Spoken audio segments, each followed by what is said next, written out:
Okay, so yesterday I stumbled across a really nice, easy way to simulate a standing wave.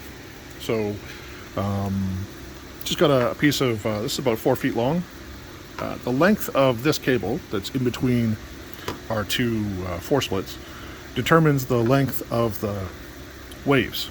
So, now if I take these terminators off, the terminators, you can control the amplitude of the standing waves with the terminators. And if I just whip these off here, there we go. You can start to see this. Standing waves will start to appear. I'll hit the refresh there. This is done primarily because we're doing a bunch of training with the DP3 meter with our guys, but I've also got a couple of ONX 630s on here, so you can see how it shows up on those, Spectrum, and of course our channel expert there. Channel expert is also showing you how the mirror is all messed up. So yeah, as I said, this one's about 4 feet. Anything from about 2 feet to about 6 feet seems to work pretty well. The shorter this cable is, the longer the standing waves are. So whatever it is you're looking to demonstrate specifically, it seems to work pretty well. We've got all of our meters hooked up to this EAS 16 over here, so that you can have everybody in your class, they can have their meters hooked up and see it from themselves firsthand. So that seemed to work pretty well. These peaks are a little bit extreme right now, so I'm going to throw another terminator back on. I'll just tone them down a little bit. So again, whatever it is you're looking to demonstrate. Now, this also opens the door for another demonstration. Remember that leakage antenna that I made before? So let me just throw these terminators back on. And I'll put one on here, why not?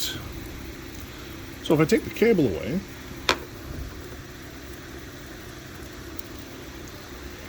now, you guys probably remember this leakage antenna that I made, right?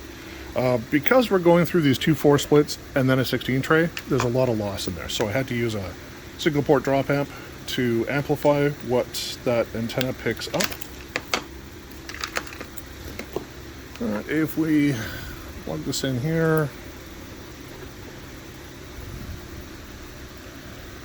there you go. Again, we'll hit refresh.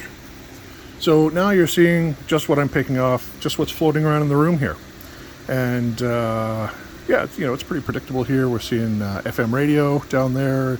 Here we're seeing like our municipal radio and commercial, like taxi services and all that kind of crap. And this is our 600 megahertz cellular, 700 megahertz cellular, and 850 megahertz cellular. So those three are nice. Them and the FM, because they'll always be there, fairly strong, fairly consistent. So if you're looking to either do a demonstrate or troubleshoot something that's around the noise, that works really well. So for this meter specifically, where this works as a really nice demo, is you can put the cable back. So you show them that first. You show them what the ingress looks like, and you show them where those spikes are. And then you go into channel mode, and you let channel mode run for a while. There we go. So the blue lines give us the signal amplitude, and the purple line gives us the MUR. Sometimes you don't get the MUR on the OFDM right away, so you just hit the 10 times, and eventually it'll usually pop up there. And you can show them now that if I introduce the noise, your MUR will immediately drop off. The amplitude stays about the same, but the MUR drops right off. And I can't get that screwed in for some reason. There we go. Okay.